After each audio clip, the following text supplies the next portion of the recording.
my observation of the position taken by Commissioners Juliana Cherera, Justice Nyangaya, Irene Masit, Francis Wanderi, it appeared that they had a pre-arranged consensus about altering the results. Commissioners Professor Guli and Molu insisted that the Commission should act strictly in accordance to the Constitution and the law. Additionally, the press statement by the chief agent of Azimio la Umoja and the one issued by the vice chair of IBC, Juliana Cherera, in the presence of the other three commissioners, minutes apart, on the 15th of August 2022, was a twin statement. It was strikingly similar, birthed from the same intent. Additionally, the presser issued by the presidential candidate of the Azimio la Umoja One Kenya on the 16th of August 2022 was another twin, was strikingly similar with one issued by the four commissioners of the IBC on the same day. From the above, it is clear that the four commissioners acted in concert with one faction of the presidential candidates and their agents, and that they had a pre-arranged, well-coordinated, deliberate effort to subvert the will of the people in this nation. In view of the foregoing, I pray, Honorable Chair, that the National Assembly do look attentively and carefully consider the background facts given above by myself towards the removal of the four commissioners of IBC, and make a finding that the four commissioners committed serious violations of the Constitution, the IBC Act, the Leadership and Integrity Act, the Public Officers Ethics Act, and their conduct in performance of their duties as commissioners in the 2022 presidential elections demonstrates and amounts to serious violations of the Constitution, gross misconduct, and incompetence, as I have read on the grounds of removal on Article 251. I am now going to read essentially what it is that the charge sheet, which has particulars, and the law that was contravened. Grounds for removal of the commissioners. 5 minutes. I pray that, Honorable Chair, you kindly give me 10 minutes, because even the letter that you sent to me, Honorable Chair, said 1 hour. I indeed have Thank practiced. you. I will not curtail you in any way. You have one full hour, so you have another 15 minutes. Thank you. 20 minutes now, because you still have your 5 minutes. 20 minutes, and as you move along, yes, you read some certain provisions. Correct. And you would underline certain words. Yes. Can you try to tie that, the underlining and what you're reading? Okay. I need to read the grounds for removal, Honorable Chair. I believe that you have considered my petition, my request for 10 minutes. Thank you, sir. Number one is serious violations of the Constitution and the law. The commissioners demonstrated partiality and biased conduct by agreeing to the proposal to alter the results of the presidential elections in favor of one candidate, or in the alternative to force a runoff contrary, as you have requested me to tie. Articles 10, Articles 72B and C, 73, 2B and C, Article 75, Article 138, Article 232, Article 239 of the Constitution of Kenya, 2010, Sections 9, Section 26, Section 30 of the IBC Act, Section 7, 8, 9, 10, 11, 16, 24 of the Leadership and Integrity Act, Sections 8, 9, 10, 12, 16, and 17 of the Public Officers Act. By agreeing to the incentives and giving in to proposal by the NSAC to alter the results of the presidential elections, the commissioners committed serious violations of the Constitution, contrary to Article 10, Article 73, 2, B, C, Article 75, 138, 232, 249 of the Constitution of Kenya, Section 926, Section 30 of the IBC Act, Section 7, 8, 9, 10, 16, 24 of the Leadership and Integrity Act, Sections 8, 9, 10, 12, 16, 17 of the Public Officers Act. C. by disowning the results of the 2022 presidential elections, which the commissioners had participated in the verification and tallying. The commissioners committed serious violations of the Constitution, contrary to Article 10, 73, 2B, C, 75, 232, 249 of the Constitution of Kenya, Sections 9, 26, 30 of the IBC Act, Sections 7, 8, 9, 11, 16, 24 of the Leadership and Integrity Act, Sections 8, 9, 10, 12, 16, 17 of the Public Ethics Act, by accepting the proposal to alter the results of the elections to subvert the will of the people of Kenya. The commissioners committed serious violations of the Constitution, contrary to, again, Article 10, Article 73, 2, B and C, 75, 232, 249 of the Constitution of Kenya 2010, Sections 9, 26, 30 of the IBC Act, Sections 7, 8, 9, 10, 11, 16, 24 of the Leadership and Integrity Act, Sections 9, 8, 9, 10, 12, 16, 17 of the Public Officers Act. By issuing press statements, as I have indicated earlier, that there was synchrony between Cherera and KICC statements, by issuing press statements with close semblance with the press statements by Azimio la Umoja One presidential candidate, the commissioners committed serious violations of the Constitution, contrary to Article 10, Article 73, 2, B and C, 75, 239, 249, Sections 9, 26, 30 of the IBC Act, Sections 7, 8, 9, 10, 11, 16, 24 of the Leadership and Integrity Act, Sections 8, 9, 10, 12, 17 of the Public Officer Ethics Act, by failing to follow the well set out guidelines for the verification, tallying, and announcement of the presidential elections, the commissioners committed serious violations of the Constitution, contrary to Articles 10, 73, 2 BC, 75, 232, 249 of the Constitution of Kenya 2010,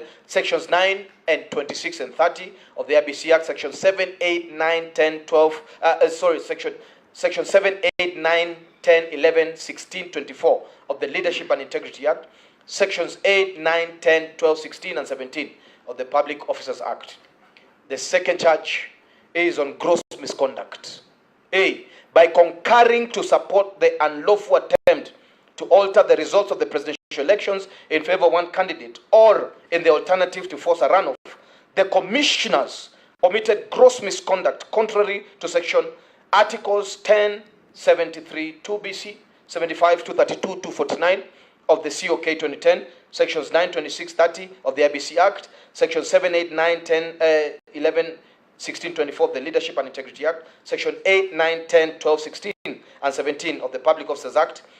B, of the gross misconduct, by acting in liaison with one faction of the presidential elections, the commissioners committed gross violations of the Constitution and the law, contrary to Article 10, 73, 2 BC, 75, 232, 249 of the Constitution of Kenya 2010, Sections 9, 26, 30 of the IBC Act, Section 7, 8, 9, 10, 11, 16, 24 of the Leadership and Integrity Act, Section 8, 9, 10, 12, 16, and 17 of the Public Officers Act, Public Officer Ethics Act, by refusing to follow the well set out guidelines for the verification and tallying announcement of the presidential election, the commissioners committed gross misconduct contrary to Articles 10, 73, 2 BC, 75, 232, 249 of the Constitution of Kenya 2010, Section 9, 26, 30 of the IBC Act, Section 7, 8, 9, 10, 11, 16, 24 of the Leadership and Integrity Act,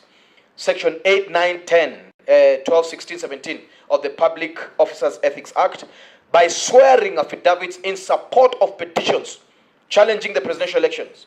The commissioners committed gross misconduct contrary to Articles 10, 73, 2 BC, 75, 232, 249 of the Constitution of Kenya, Sections 9, 26, 30 of the IBC Act, Section 7, 8, 9, 10, 11, 16, 24 of the Leadership and Integrity Act, Section 8, 9, 10, 12, 16, 17 of the Public and Officers Act.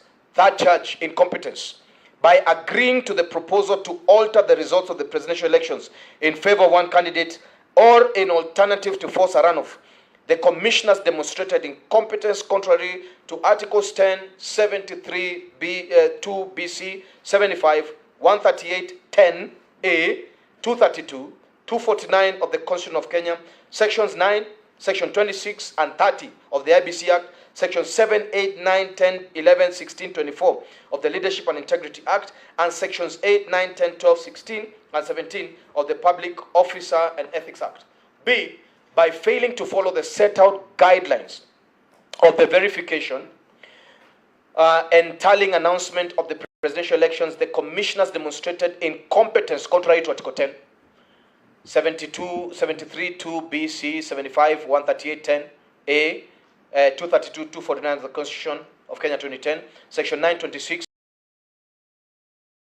Section 7, 8, 9, 10, 11, 16, 24 of the Leadership and Integrity Act, and Sections 8, 9, 10, 12, and 17 of the Public Officers Act, by swearing affidavits in support of the petitions challenging the presidential elections. The commissioners demonstrated incompetence contrary to Article 10, 73B, 73, 2, BC, 75, 232, 249 of the Constitution of Kenya, Section 9, 26, and 30 of the IBC Act, Section 7, 8, 9, 10, 11, 16, 24 of the Leadership and Integrity Act, Section 8, 9, 10, 12, 16, and 17 of the Public Officers Ethics Act. By disowning the results of the 2022 presidential elections, the commissioners demonstrated gross incompetence contrary to Articles 10, 73, 2 BC, 75, 232, 249 of the COK 2010, Sections 9, 26, and 30 of the IBC Act, Section 7, 8, 9, 10, 11, 16, 24 of the Leadership and Integrity Act, and Sections 8, 9, 10, 12, 16, 17 of the Public Officers Act. By contravening and attending meeting purportedly to discuss and appoint counsels to represent the commission in the presidential elections, you know, as per law, that only the CEO and the Secretariat has that role. The commissioners demonstrated gross incompetence contrary to Articles 10, 73, 2 BC, 75, 232, 249 of the Constitution of Kenya, Sections 9, 26, 30 of the IBC Act, Section 7, 8, 9, 10, 11, 16, 24 of the Leadership and Integrity Act, Section 8, 9, 10, 12, 16, 17 of the Public Officers Ethics Act. By attempting to appoint counsels to represent the commission in the presidential elections, the commissioners demonstrated incompetence. Articles 10, 73, 2 BC, 75, 232, 249 of the Constitution of Kenya, Sections 9, 26, and 30 of the IBC Act, Sections 7, 8, 9, 10, 11, 16, 24 of the Leadership and Integrity Act, Sections 8, 9, 10, 12, 16, and 17 of the Public Officers Ethics Act. My prayers, these are my prayers, Honorable Chairman. Based on the foregoing, I pray that the petition be admitted and considered by the National Assembly. The National Assembly be satisfied. B, that the National Assembly be satisfied that the petition discloses, you're the investigating body, discloses sufficient grounds for removal of commissioners Juliana Cherera, the Vice Chair of the Commission, Irene Masit, Francis Wanderi, Justus Ngayaya of the IBC under Article 251(1) of the Constitution of Kenya. And the National Assembly, upon making a finding, be above, be pleased to send the petition to the President for further action. Honorable Chair, that is my prayer. Thank you so much. I hope that I'm within your timeline. Even though it was a another 50 minutes. That's what you've done. Thank you very much. 10 minutes to us. I think you need to sip some water because these members have some clarifications to be made, and therefore have a sip of water. Then I will give them a chance. Thank you so much. To seek clarification from you as regards your petition, but you have done quite well in it. Thank you very much. We can go on? Yes. The Vice Chair is going to have the first bite of the cherry. So, Vice Chair, please proceed. Thank you, Chairman. Reverend Thumbi. Yes. Good afternoon. Good afternoon, Vice Chair. You began by enumerating that your family is a freedom-fighting family. Correct. Other than that, question number one, what else motivates you to present this petition? Thank you very much. That's my question number one. Chair, point of order. Just a point of order or point of direction from your office, from your position, that we possibly do a round of questions as he takes notes and takes water, and then he'll now respond wholesomely. Thank you. That is going to be the procedure. As you sip your water, they'll be asking questions. Oh, sorry, they will be seeking clarification. Really, they aren't cross-examining. They are not digging deeper into this than it is, but you need to clarify a few areas. So you may note as they continue. So that is my question number one. Question number two, a greater part of your petition relies on the affidavit of Mr. Wafula Chebukati. The affidavit is so in support of the petition, in support of the response to the petitions the presidential petitions that have been filed at the Supreme Court. Now, you are relying on that affidavit. The facts therein stated are known to Mr. Wafula Chebukati. Do you yourself, as a person, do you have first-hand information about the facts in those affidavits? Because in my understanding, it would be difficult to rely on another person's information. And why would you want this committee to rely on that evidence? Why would you want this committee to rely on the evidence of Mr. Wafula Chebukati when Mr. Wafula Chebukati is not the one speaking to us? This is Thumbi. Thumbi is speaking to us. He's not telling us, I saw this. He's telling us, Mr. Chebukati said this. Why would you want us to rely on that? Thank you. Thank you very much. From there, Osoro.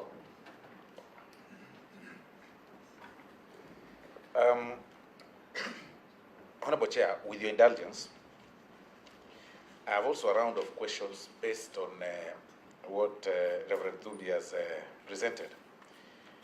I will go on topical format. For 3 minutes, I'll be done. I'll start with the incompetence as one of the grounds for this petition. Under the incompetence, Thumbi claims that the 4 IBC commissioners agreed to alter the results of the presidential election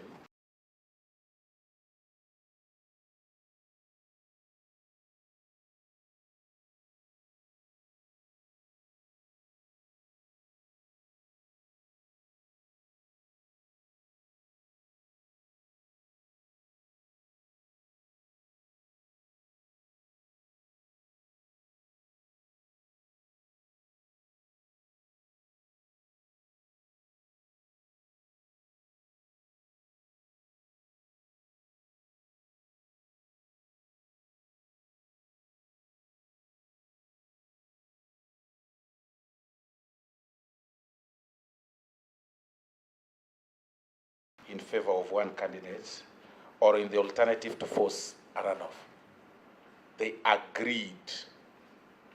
So my question to him, was he there? How sure is he that they agreed? Number 2, he says, did they fail to set up the guidelines for such? On incompetence, I'm done, Honorable Chair. But let me go to the question on the gross misconduct that he said.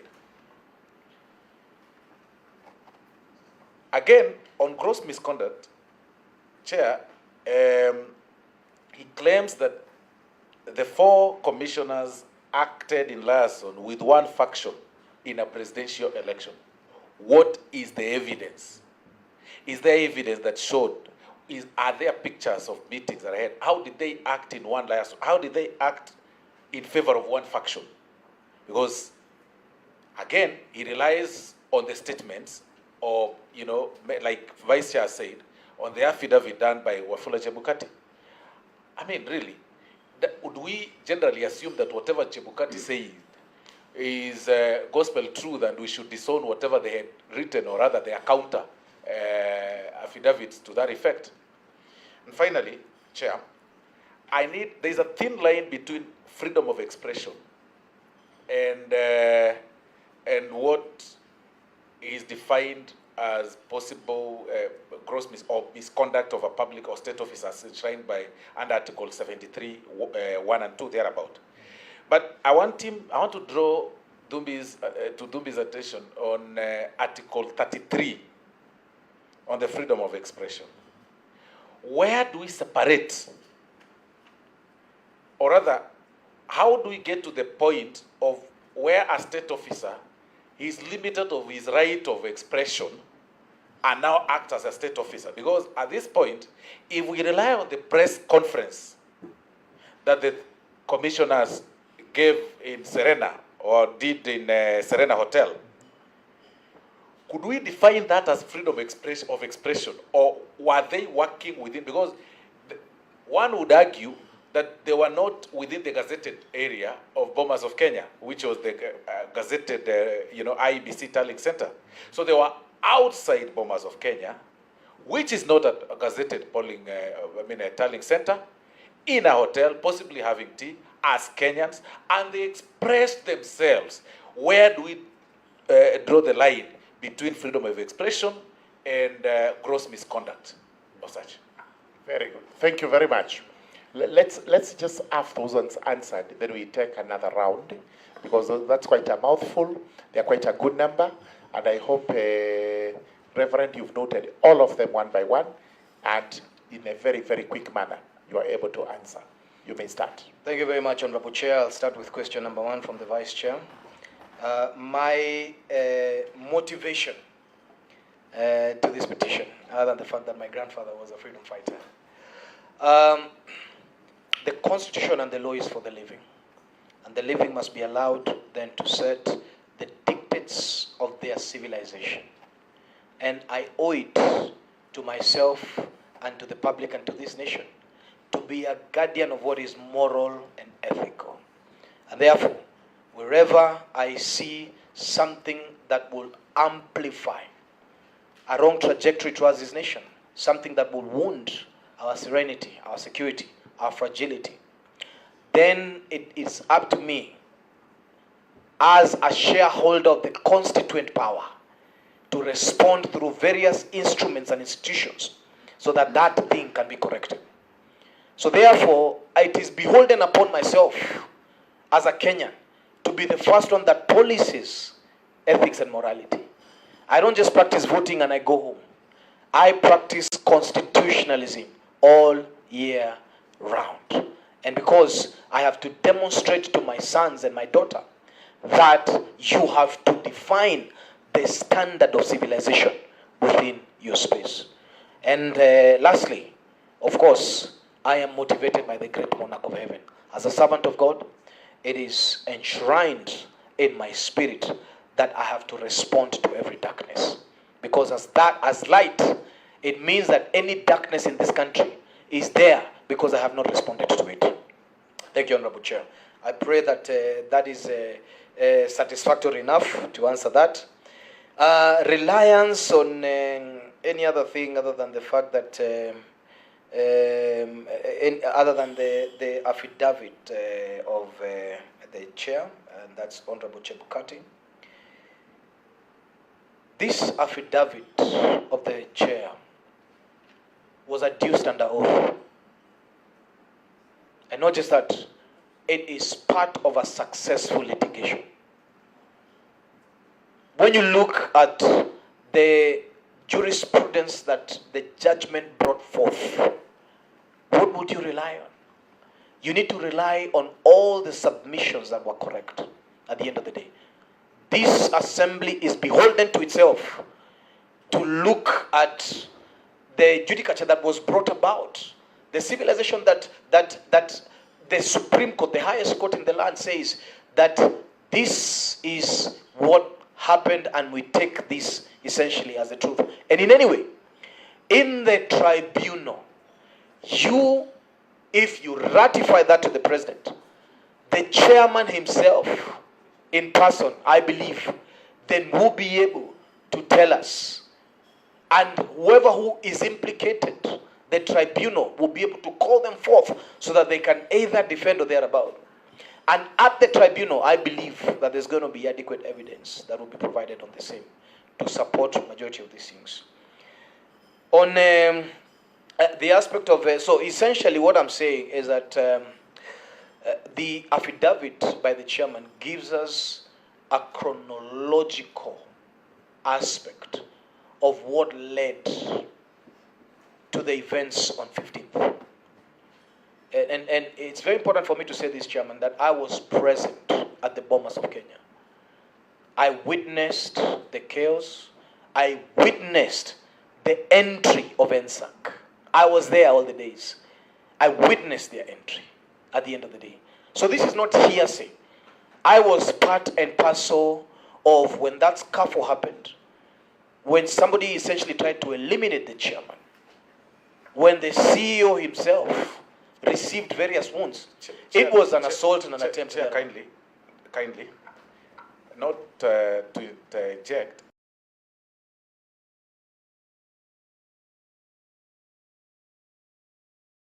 But I think it's important for the petitioner to set a bit of some clarity. In his introduction, he did not state what role possibly played in within these party frameworks, or whether he was a party member or any coalition. Because when he says what to do, Thank you, Honorable Osoro. What he's asking is exactly what were you doing at Bomas? He's being polite, but exactly what were you doing there? It's an important question. Thank you. What happens is that I was invited by the media all through the campaigns.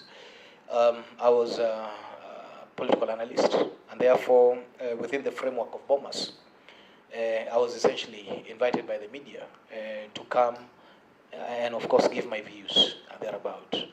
And so I found it necessary to witness what was unfolding. You know that if you're in a place, Chairman, you're in this room. So you're party to everything that is happening in this room.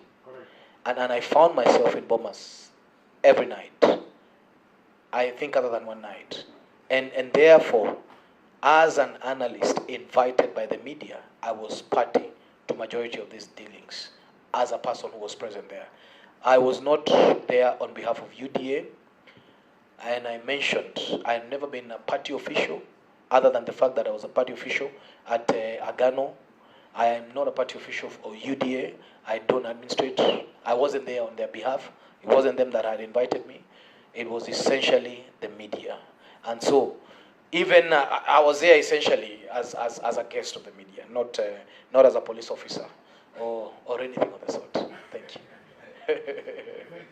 If I was a police officer, perhaps I would have. Thank you. So you're making a distinction between what you personally know, and Exactly. you're telling us that, Yes.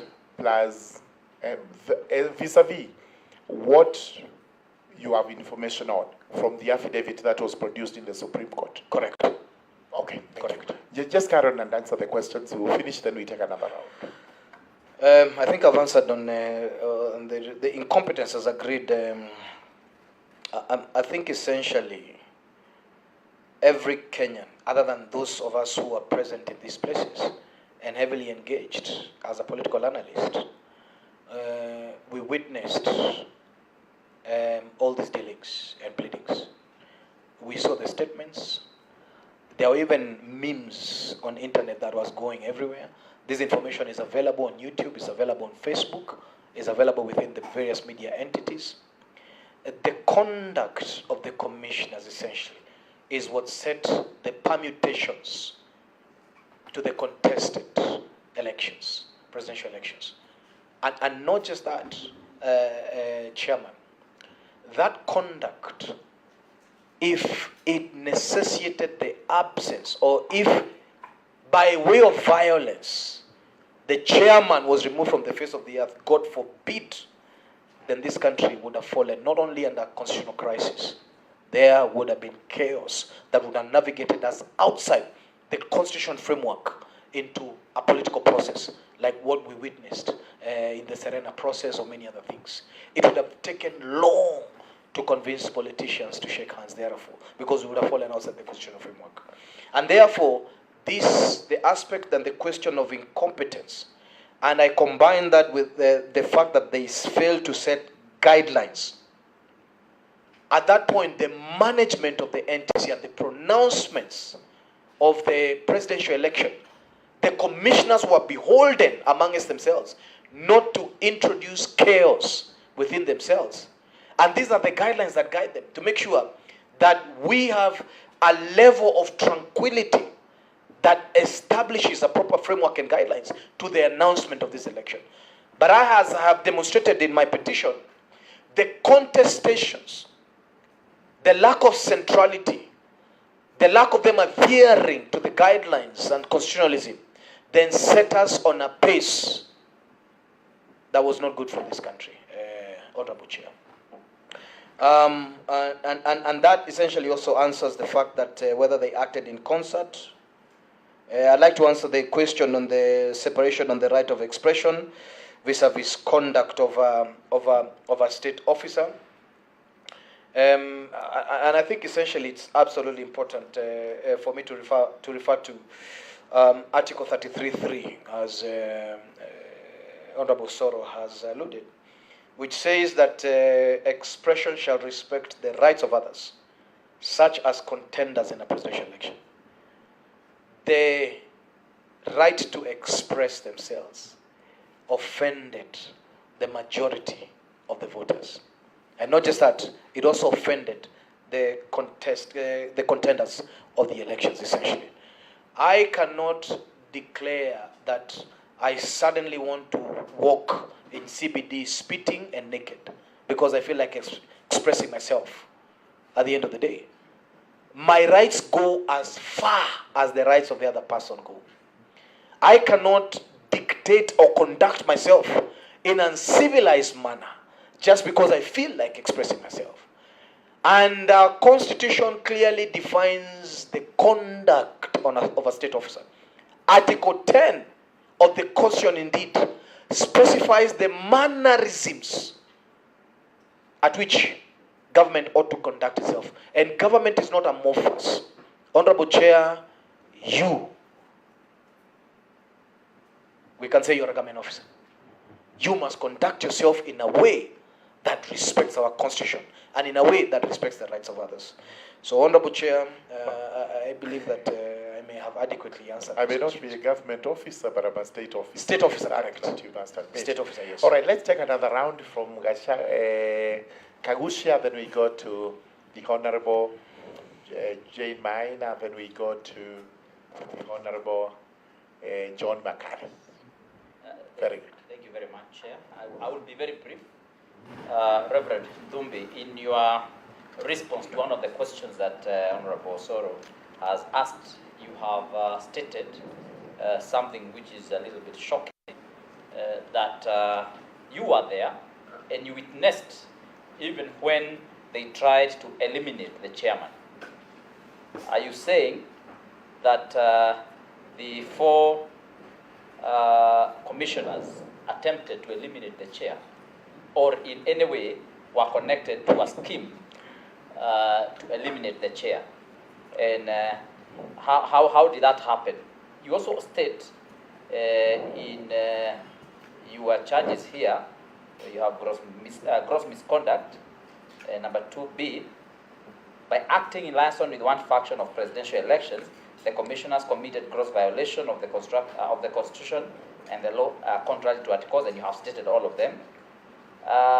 You fall short of mentioning which faction is this that the commissioners were acting in liaison with, because unless then you are stating which faction, then it leaves us a bit of some of us lost. So you need to clarify on that.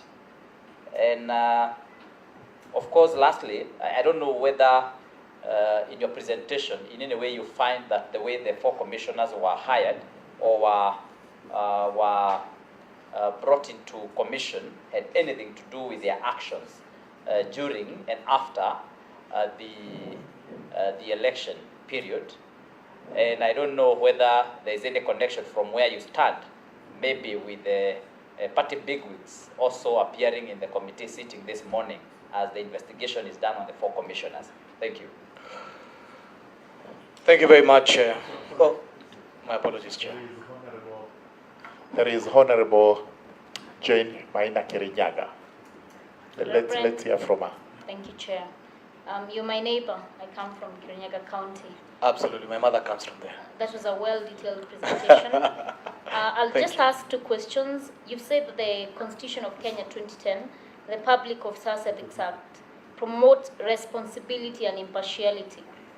In specific scope, how did the conduct of the 4 commissioners at the material time negate that?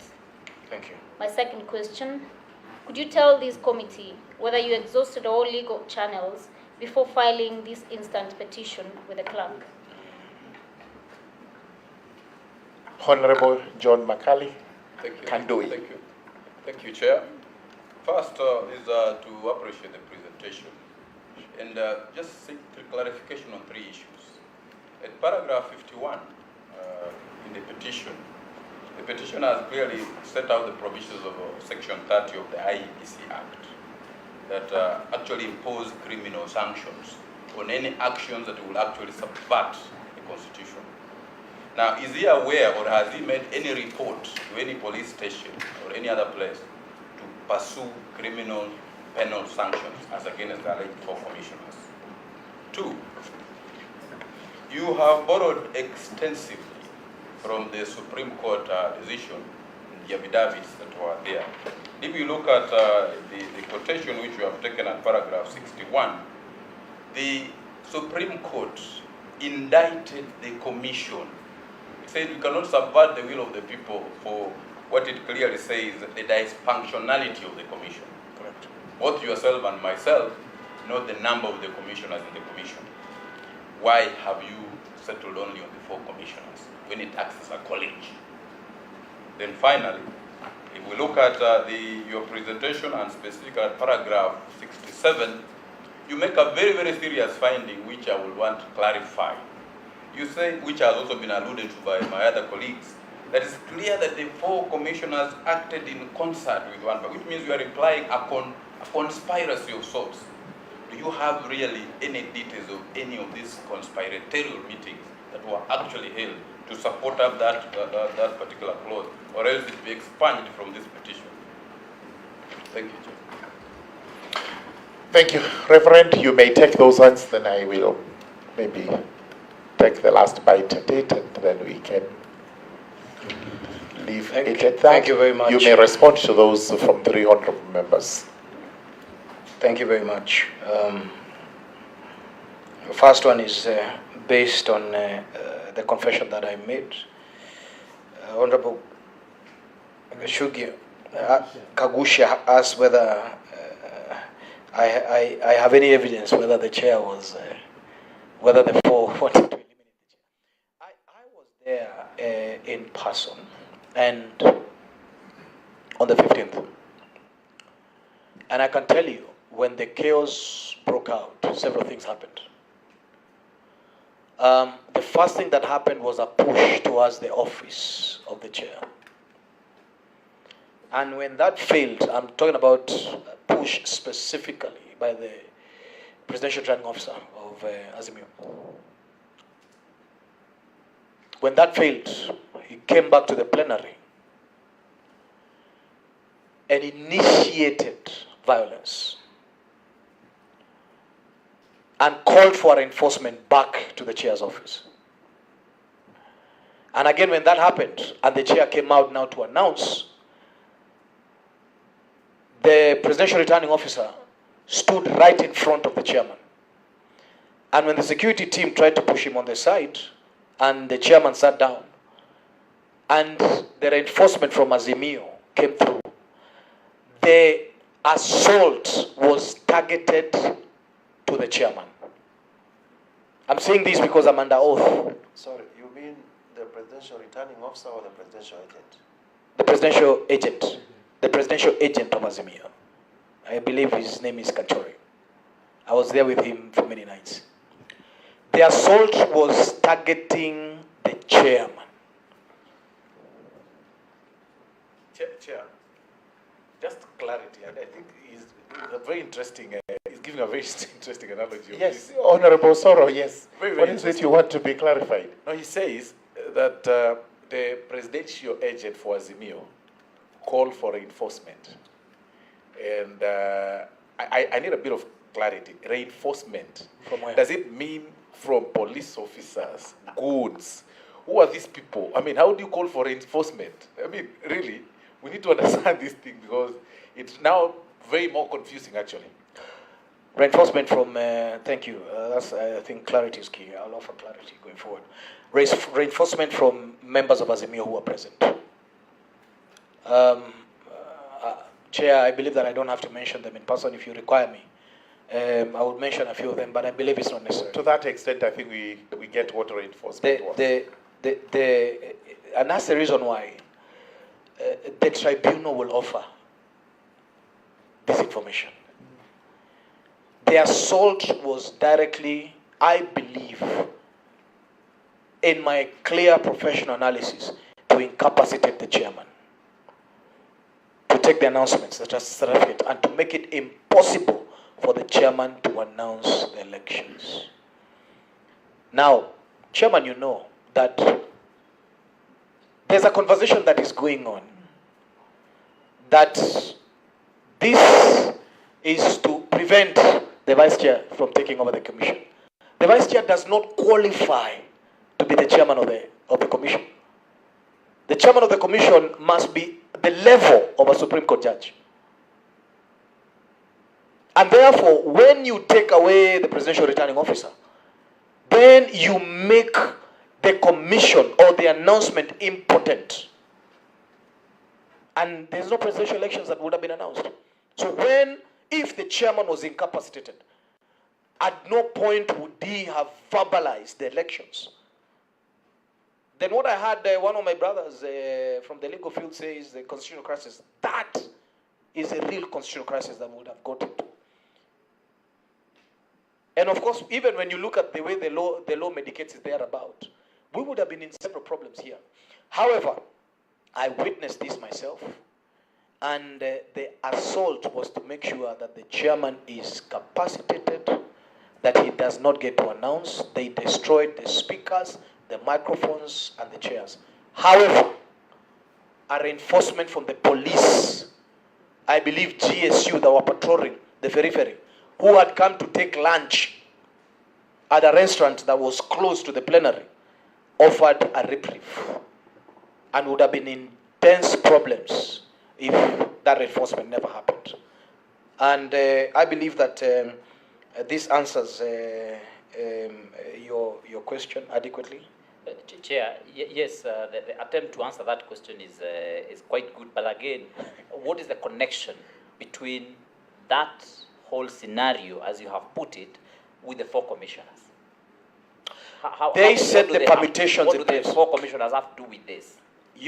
At that particular point, and I have read the affidavit by the chair, the commissioners had already verbally objected to these results. And I remember one night, I don't remember whether it was Thursday or Friday, and I was there. The vice chairman read the results of several constituents. At the end of the day, she was there majority of the time. And so it has already been contested. And I believe that there was another presser that was held right outside the door of the plenary, I believe by some members of Azimio. Again, indicating that Bomas is now a crime scene. It is true that the conduct of the commissioners set permutations in place for Bomas to be a crime scene. And therefore, this committee and this House Assembly, it will be important that the tribunal would advise the proper administration of the NTC, because I don't believe that is in place. The necessity of the NTC is critical, that a certain administrative legal policy framework must be designed on how the safety, the announcement, and many other things, including documentations, are carried in place. I remember one night when I was there, the members of EDA faced many things. I couldn't even go home. I called my wife and I said, today you have to face the cold alone, because I risk abduction. That was present. The police officers there told me, don't go home. You risk abduction. But who was abducting us? For what reason? Why? These are details that Kenyans will be able to learn from the tribunal. And also, I believe that the implicated will be able to defend themselves. I mean, the aspect of fair hearing will be able, because the tribunal itself, as I said before, is a quasi-judicial formation. It is not run by any politician whatsoever. It's a professional outfit. Chair, you know that tribunal have helped us develop the legal framework and administrative reforms in this country. If it wasn't for the Ndongo Land Reforms Commission, today we wouldn't be having the Environment and Land Court. We wouldn't be having some of the things that we have. You know? So we cannot negate. And Chair, it is imperative that the jailer holds itself true to the Constitution and corrects the anomaly that I had today morning, that there has never been a successful petition. This holds serious grounds, because you don't need 16 grounds to recommend a tribunal. You need one, but all the 16 are solid. Which faction is this? Thank you. Azimio, the Azimio faction. The commissioners aligned themselves politically to Azimio. And not just politically. They wanted the results announced to us the favor of Raila Odinga. And I'm specific about that. There's no time to beat around the bush. Hiring. I believe that the hiring of the commissioners, and I believe there's a legal precedence, there's a court case. I believe also there's a high court case before this assembly on the hiring process. It's very important to study that precedence on what that judgment said and whether the hiring process is fraud. Because why would you hire an officer or a commissioner that offers an end to succession? If anything happens to the chair, there's a problem even with the hiring process. And I believe that the former presidential candidate of Azimio has pushed for the ouster of chairman of the commission for a while. There is no offense in removing these ones. They are not special in any way. Anyone who offends the Constitution, this House cannot negate the fact that you behold it to our fellow constituents to administrate. That is right. The impartiality, I think I have defined it, exhausted the framework of law. Whether we have, Article 234 provides the roles of PSC excluding state officers. And I think constitutionally, 251, 260, and I have read that in the petition, that this framework and jurisdiction squarely sits with you. And I have a lot of faith with this committee. Criminal sanctions, again, the tribunal will be able to define that. Because at that point, I'm just laying grounds for you to investigate. I believe that the tribunal will be able to be inclusive, get the members of ENSA called, get everybody who was involved, let them come and tell their story, and let Kenyans hear, So if there are any criminal charges that will be preferred, of course, based on the law, the tribunal will be able, and yourself, I believe that you have the jurisdiction to prefer such. So I leave that to you and the tribunal. But however, I need to say this. On Friday, on the Friday just before the announcements, I believe the announcements were Monday. Friday, 2 young men from UDA were kidnapped outside of the plenary. And this is absolutely serious. And they were blindfolded and they found themselves in a police station inside Bomas.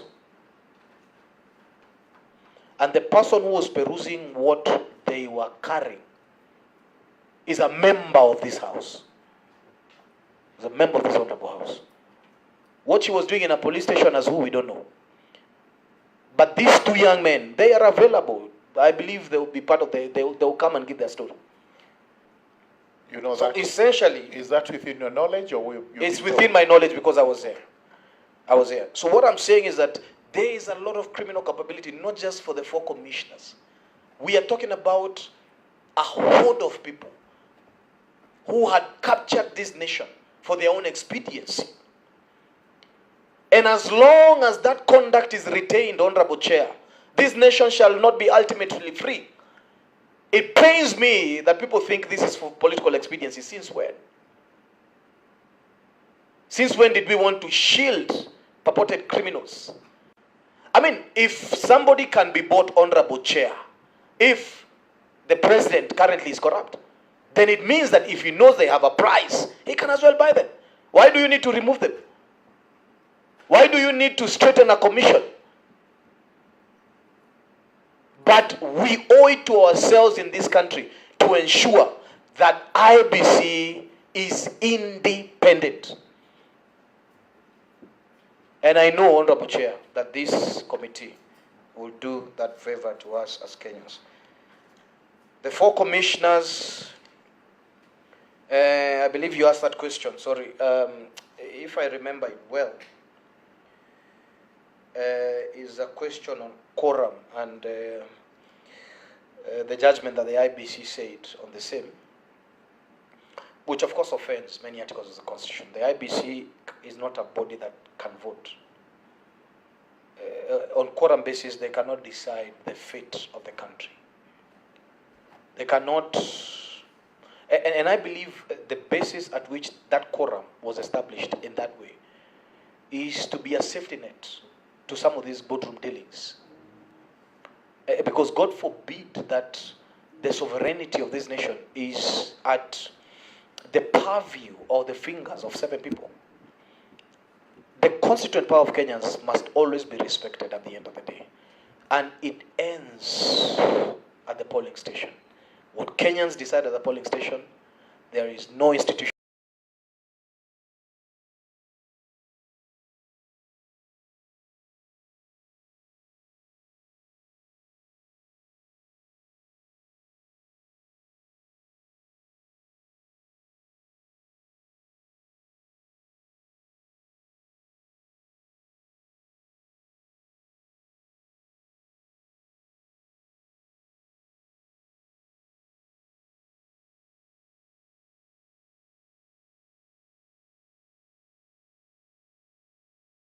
Then number 3, who are these members whom you say belong to NSAC, the NSAC? Did you particularly see those members physically to say this is so and so and this is so and so? Thank you very much, Chairman.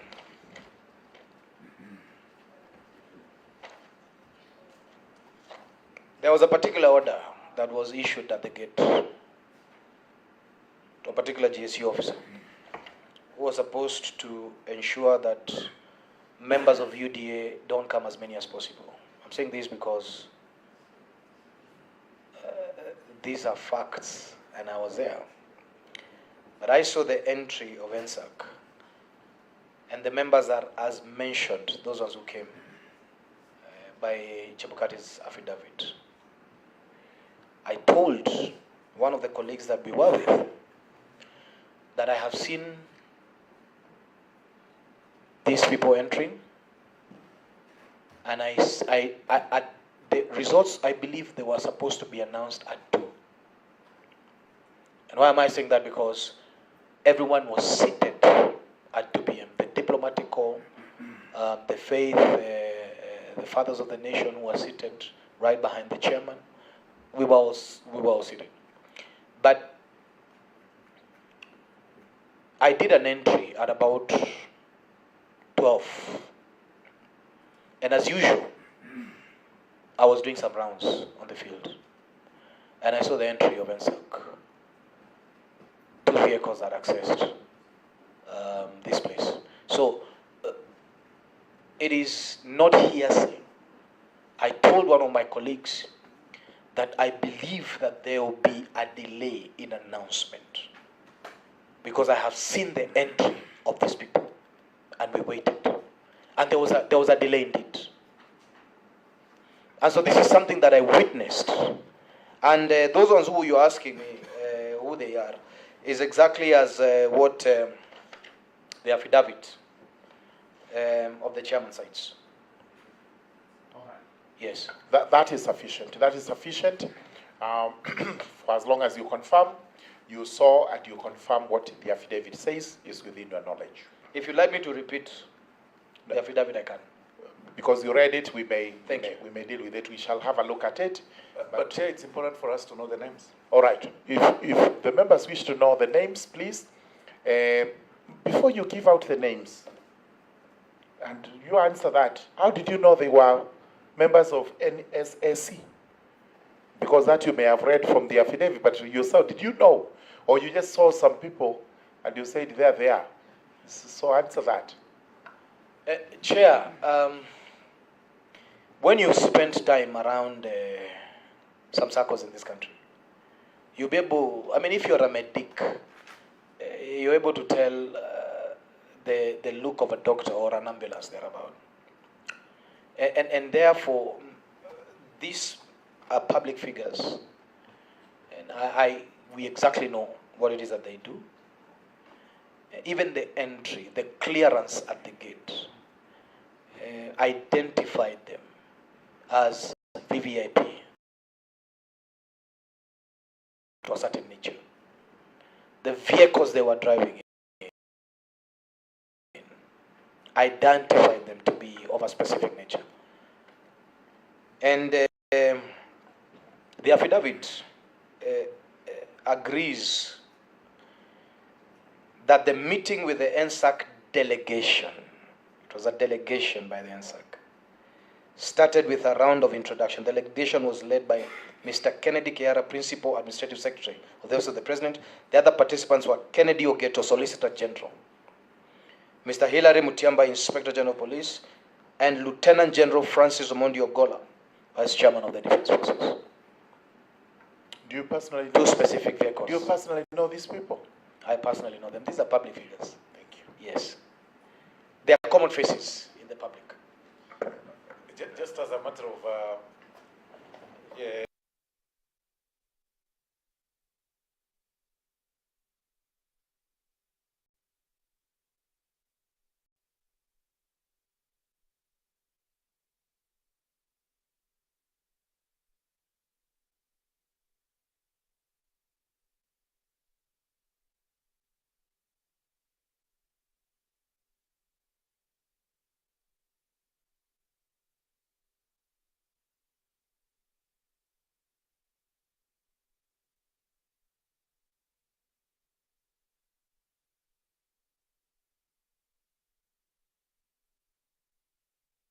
Heavenly realm is a complex legal framework. That's the reason why there's hell.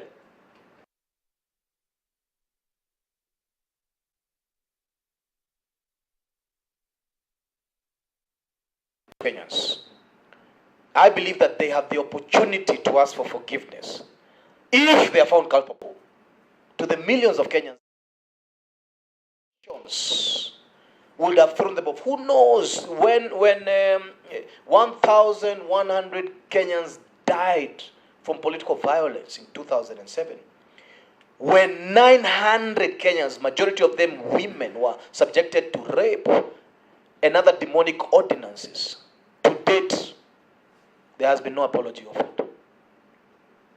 By who? We don't know. It would be imperative that because these people are under oath, they promise to behave in a particular way. During the tribunal, they have the opportunity for fair hearing. And I believe through the fair hearing, then there will be the tools of justice or administrative justice or whichever it is that will be able to. But this house is beholden to Kenyans to make sure that it is not the rule of politics.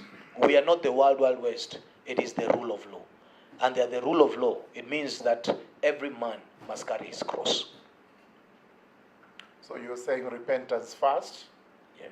Then forgiveness next. By the way, even mercy, even grace is a tool, is a judicial tool that is offered after you have been found guilty. And so there has to be a judicial process that takes place to gauge you whether your actions warrant hell or whether you should be given mercy.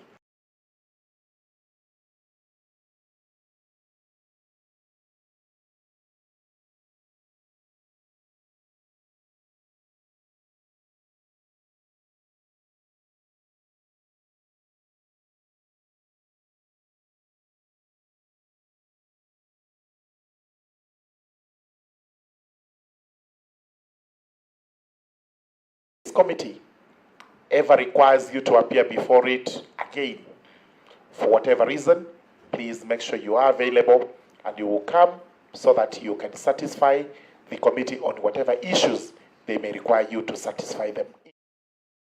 Thank you very much for the presentation this afternoon.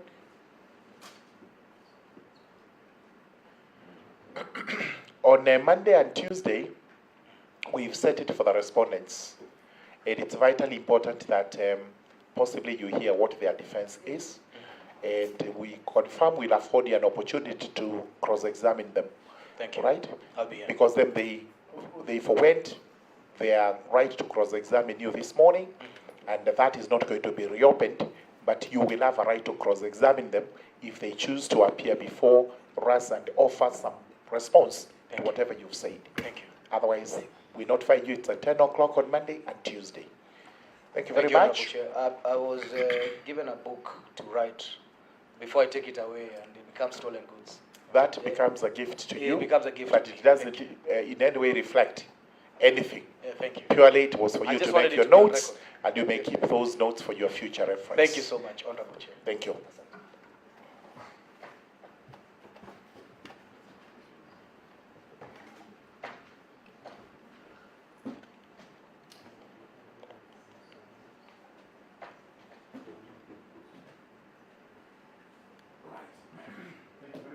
Thank you very much. You may usher the petitioner, and we again thank him for coming, and we thank him for the presentation. Very good. Ladies and gentlemen, honorable members of the committee, these proceedings will continue tomorrow at 10 o'clock. For the committee members, it's 9 o'clock in-house, but the real proceedings open to the public and to the press will be at 10 o'clock. So we will converge here so that we continue hearing these petitioners regarding their own petitions. Thank you very much. Maybe the honorable members, we can go to the room where we were. But let me thank the media also, because they've been with us throughout. I think they've observed the rules we laid in the morning of decorum, and it's good for the country to be informed what we are doing, because this is for their own good. We may take it whichever way, but this is for the good of the country, and this is the reason why we are giving it maximum attention within the times that was stipulated by the Speaker of the National Assembly. There isn't anything we are imposing on anybody. There isn't anything we are doing outside the standing orders of the House. This is all within the standing orders, within our own laws, and within the Constitution of Kenya. Thank you very much. All right. Okay, thank you. The press may leave. The in-house is going to be here because I'm told the boardroom is being used by another team. I think another committee is meeting there.